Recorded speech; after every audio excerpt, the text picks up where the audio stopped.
मेरे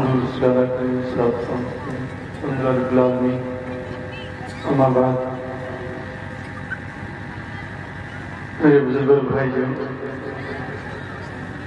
खुसूसन उलमा इकराम, मेरे बुजुर्ग भाइयों, पर्दे के पीछे बैठी मेरी माँ बहनों, समाज तो बड़ा अच्छा है।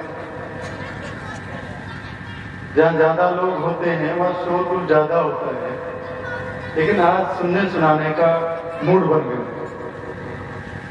जहाँ ज्यादा लोग होते हैं, लोग अक्सर मुझे देखने आते हैं, सुनने नहीं है। लेकिन सुनाने का मूड कब होता है? जब सामने वाले सुनने के मूड में बैठे। और बेशक इतने लोग सुनने के लिए यही लोग होते हैं। ज्यादा लोग आए तो फिर देखने वाले मेलाबाजी। बस हमारी माँ बहनों से गुजारिश है, जो बच्चे शोर कर रहे हैं थोड़ी देर के लिए इनको चुप कर लें, वरना माइक थोड़ी देर उनको देना पड़ेगा। मैं अपनी बात शुरू करूं उससे पहले जो दो नात हुई है, इन्हीं दोनों नात के उस मंजर में हमारे हजरत मौला करीम सिद्दीक़ के साथ एक नात गुनगुनाते हैं। हजरत का बहुत ऊंचा शौक झोंक रहा है पढ़ने पढ़ाने का। एक शेर है उनका, जिसमें नहीं तुम्हारा अक्स शामिल आका, जिसमें नहीं तुम्हारा अक्स शामिल आका, वो नक्शे हैं मिटा देने के कामिल। तो मेरे दोस्तों बुजुर्गों, माँ की अजमत पर भी बात हुई। हमारी माएँ बहनें बैठी हुई हैं, इसे कबूल के मेरी बात इस मुकाम पे पहुंचे, उस मुकाम में पहुंचने से पहले मेरी जिंदगी के वो खास पहलू जो मैं किसी भी स्टेज पे नहीं कहता, आज कहने की कोशिश करूंगा। मुझे बहुत फरमाइशें भी आए, तो भी हम हरियाणा के लोग जिद्दी होते हैं। हमारे बारे में मशहूर होता है, जब किसी वक्ता का मूड बनाया जाता है तो बात कहता है, जब मूड खराब कर दिया जाता है बात नहीं कहता। अक्सर लोग बंगाल में खासतौर पर मेरा मूड खराब करते हैं, क्योंकि उनकी बात यहां से शुरू होती है, साहब हमारा इदारा बहुत गरीब है, हम बहुत गरीब हैं। जबकि 4-5 खाने डिशें उनके खाने पे होती हैं। शादियों को खूब अच्छा खासा खर्च करते हैं, वहां गरीबी नहीं होती। घर के टॉयलेट में भी अच्छी टाइल लगाएंगे, टीवी लेके आएंगे। तो यहाँ गरीब नहीं है, वो गरीब है मिजाज। लेकिन आपका इंतजाम देखकर, आपका माहौल देखकर लगता है कि बात करनी चाहिए। आज इंशाअल्लाह ताला मैं अपनी कबूल इस्लाम का हाल कारगुजारी सुनाऊंगा, जिसके लिए मुझे याद किया जाता है। और बयान में तकरीर कर रहा था, कभी हो ही नहीं सकता मेरा, क्योंकि मैं इस लायक हूं। क्योंकि आप तो पैदा हुए, आपके कान में अजान है, कान में कामत कही गई। माँ की गोद के इदारे ने, जिसके ऊपर कारी साहब ने तवज्जो फरमाई, माँ की गोद का इदारा कितना बड़ा इदारा होता है, इस पर अगर गौर कर लें तो हमारा काम बन जाए। लेकिन इसके साथ साथ हमारी फूफी, खाला, नानी और दादी का इदारा भी कमजोर नहीं होता। सब इदारों ने आपकी तरबियत परवरिश अच्छे से की है, लेकिन मेरी तरबियत वैसी नहीं है। 27 साल की कमोबेश उम्र थी मेरी जब इस्लाम किया। इस्लाम के बारे में अली बात नहीं मालूम था, अलीम के बारे में नहीं मालूम था। जैसा कि आपने इंटरनेट पर सर्च करते हैं, गूगल पर मोहम्मद आमिर, बलबीर सिंह, बहुत सारे वीडियो आ जाते हैं, उसमें सब में कारगुजारियां हैं। लेकिन अगर गौर से कोई देखता होगा तो एक दर्द भी उसमें, एक नौमुस्लिम का दर्द। जब इस्लाम कबूल करता है तो उसके साथ ये मुसलमान, जो मुस्लिम ईमान वाले अक्सर नहीं होते, सो कॉल्ड मुसलमान, उसके साथ क्या क्या सवाल पूछकर या उसका साथ ना देकर, तो उसको जरूरत है उस टाइम वो जरूरत की बात ही करेंगे। बस वो चाहेंगे कि बस क्या, जब उनकी मर्जी आए तब सवाल पूछिए। एक दौर तो ऐसा गुजरा सन 2005 में, जब मेरा पहला इंटरव्यू आया हुआ, साला निकलता फ्लोर से आऊंगा, उनसे नंबर लेके, मेरा नंबर लेके, रात को कभी 11 बजे, 12, 1, 2 बजे, क्या मेरे भाई आपकी बहुत याद आ रही थी, आप अपनी कारगुजारी सुना दीजिए। शुरू में तो मैंने भी सुनाना शुरू कर दिया, क्योंकि 14 साल आरएसएस में गुजारे हैं। आरएसएस में रहा हुआ आदमी अक्सर बातों पे लोगों को नाराज नहीं करता, लेकिन मुसलमानों का एक मिजाज है, 2 टाइम जो गोश्त खाते हैं आपके इलाके में, उसमें मसाला तेज डाल के, और गोश्त अकेला नहीं होता, मछली भी उसके साथ होती, मुर्गा भी मिल जाए तो अच्छी बात है, और दाल तो होती है सदा भर। तो ये जो ज्यादा खाने से जो इंसान के अंदर जो कमजोरी आती है, देखिए मैं आपका मेहमान हूं, मैं आपकी तौहीन करना मेरा मकसद नहीं है, मैं जिस बात पर पहुंचना चाहता हूं उस पर गौर कीजिए कि उसमें सोचने की ताकत कम हो जाती है। ज्यादा खाना खाया जाता है, उससे कीना, हसद, बुग़्ज़ तो पैदा ही होती है, लेकिन सोच भी कमजोर हो जाती है। वो सामने वाला क्या चाहता है कि साल में ये मालूम ही नहीं करना चाहता, शमशाद राय साहब का गला क्यों बैठ गया, बाइक पे चल के आए हैं या कार में चल के आए हैं, ठंड लगी है या गर्मी लगी है, इनसे कोई मतलब नहीं, बस एक नाच सुना दीजिए, वो वाली सुना दीजिए, ये फरमाइशी प्रोग्राम हो जाए।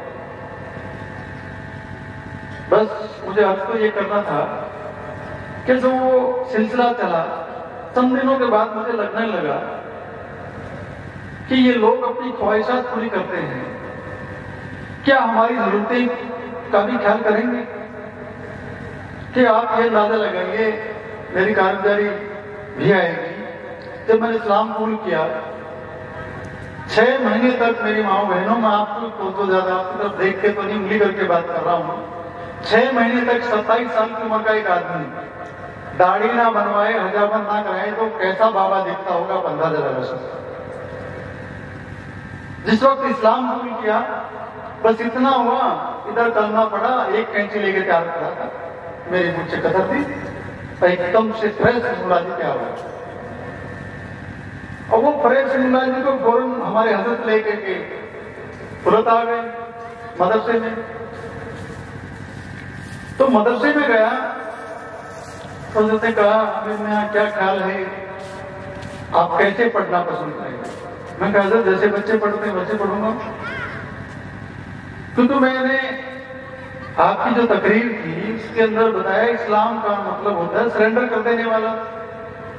मैंने तो सरेंडर कर दिया है अपने अल्लाह के आगे, अपने रसूल के तरीके के आगे, सीखने के लिए उलमाए किराम के आगे। अब जैसे वो सिखाएंगे वैसे मैं सीखूंगा, क्योंकि जिस चीज को मैं जानता ही नहीं मानूंगा कैसे। तो पहला दिन जब मैं क्लास में पढ़ने के लिए गया, किस्मत देखिए मेरी कि मेरा टीचर मुझसे 4 साल छोटा है, 22 या 23 साल का है, मैं 27 साल का हूं। कारी साहब खड़े हो गए, उनको लगा कि कोई मौलाना है, क्लास में चेक करने के लिए आया है। हाथ में एक डायरी थी मेरी, वो मैं तो अपने सबक लिखने के लिए लेके गया था, कापी लेके नहीं गया, गलती मेरी थी, डायरी लेके चला गया। अब डायरी में मैं बोला, मौलाना, मुझे तो पता ही नहीं था कारी साहब क्या होता है, हाफिज साहब क्या, मौलवी साहब क्या होता है, एक दिन का मुसलमान। मैंने कहा साहब मैं तो पढ़ने के लिए आया, दाखिला हो गया है मेरा, आप अपनी क्लास में जगह दे दीजिए, जहां आप कहेंगे वहां बैठ जाऊंगा। तो कारी साहब पहले तो मेरे मुंह की तरफ देखते रहे, इतनी देर में हमारे मौलवी साहब पीछे से कहा, हाँ इनको बैठा लीजिए, ये आमिर भाई हैं और इनको बैठाना पढ़ाना। कारी साहब पहले उनको तरफ देख के, फिर मेरी तरफ देख के, फिर बोले आप यहाँ बैठ गए, अपनी सीट के बाजू बैठा लिया। अब नहीं बैठने की हिम्मत ना, तो कारी साहब ने कहा कि मैं आपको कह रहा हूँ, अब तो आपका टीचर हूं, तो आप मेरी बात मान जाइए।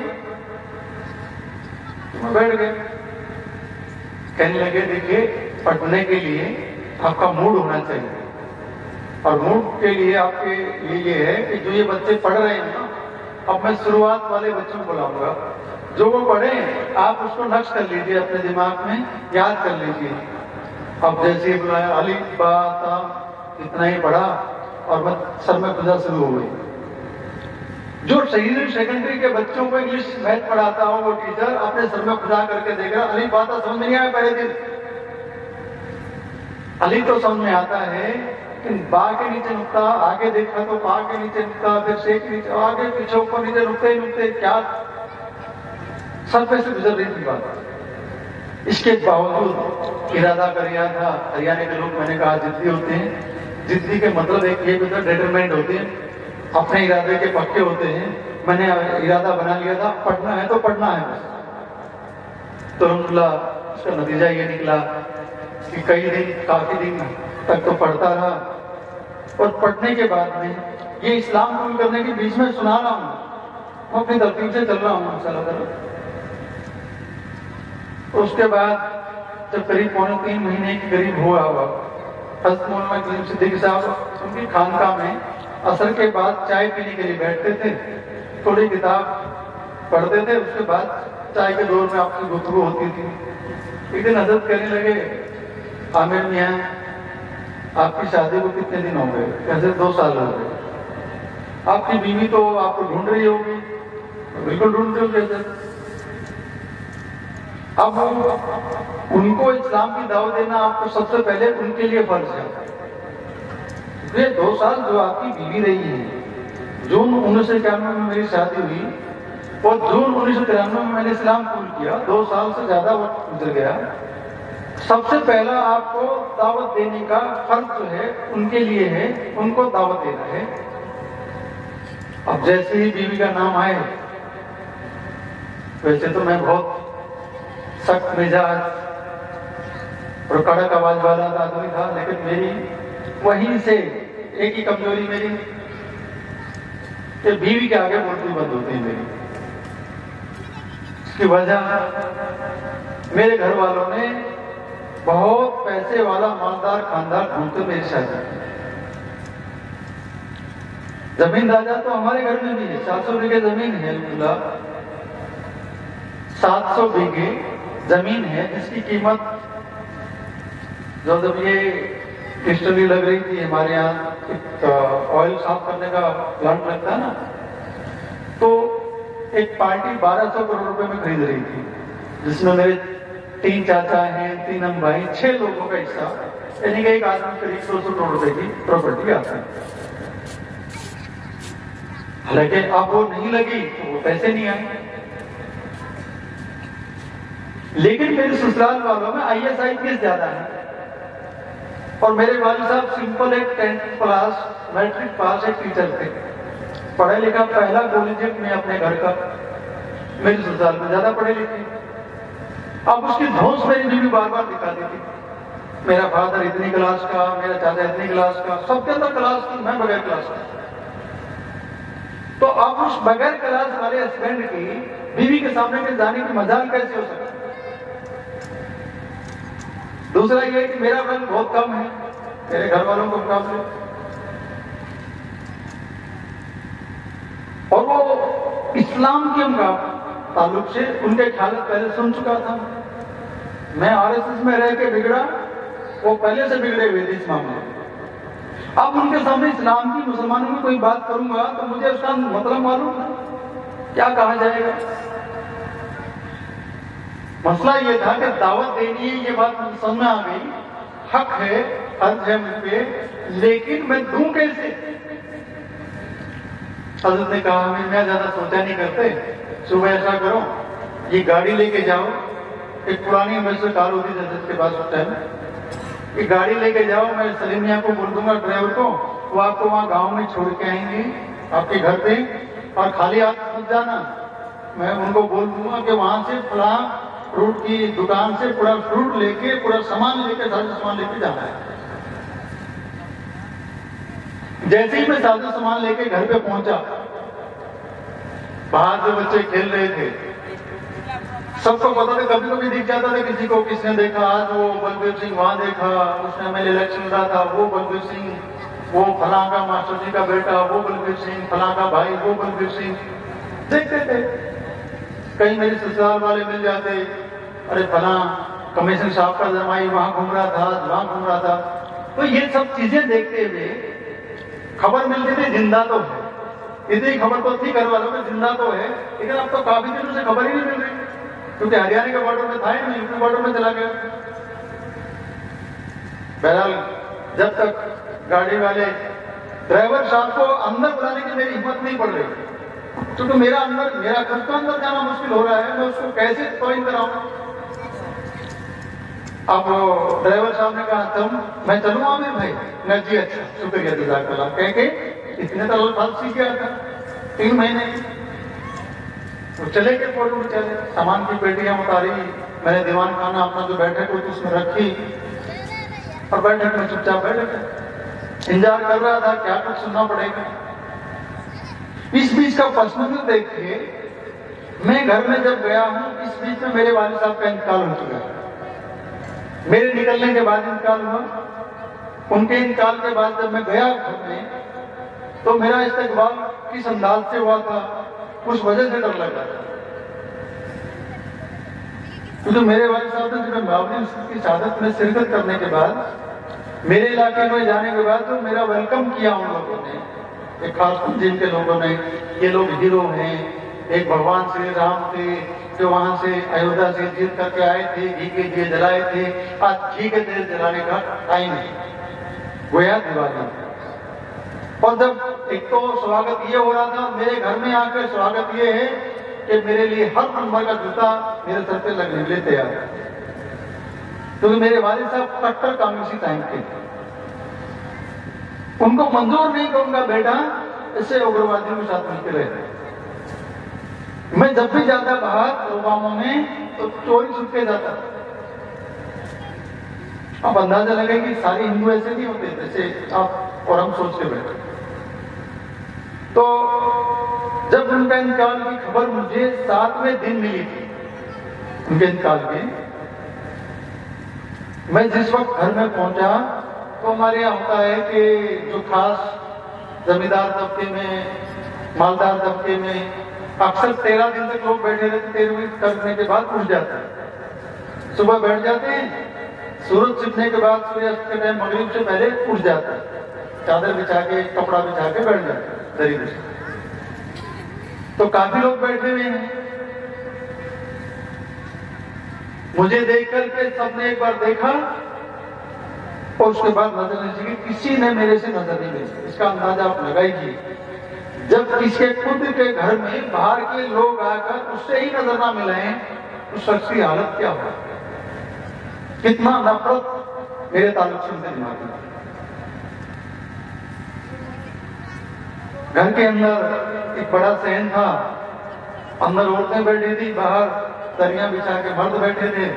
अंदर से वो सुगवाट अंदर गई, किसने अंदर जाके खबर दी होगी, मेरे गांव की एक औरत आई, वो रिश्ते में मेरी बुब्बी लगती थी, उसने तो चिल्ला के कहा, अरे उनसे आवाज नहीं। अब आ गया तुझे सबर, आ गया अपने बाप को, यानी कि अपने बाप की मौत का जिम्मेदार जब मुझे खुद ठहरा दिया, तो मैं ठहरूं, भागूं, क्या करूं, मेरे सामने यार मेरे पैरों तरह की जमीन निकल गई। जब किसी को इतने मजबे में कुछ झंझोड़ दिया जाए, खड़ा कैसे रह सकते। उस हालत में ही मैं घर छोड़ के वापस फिर चला।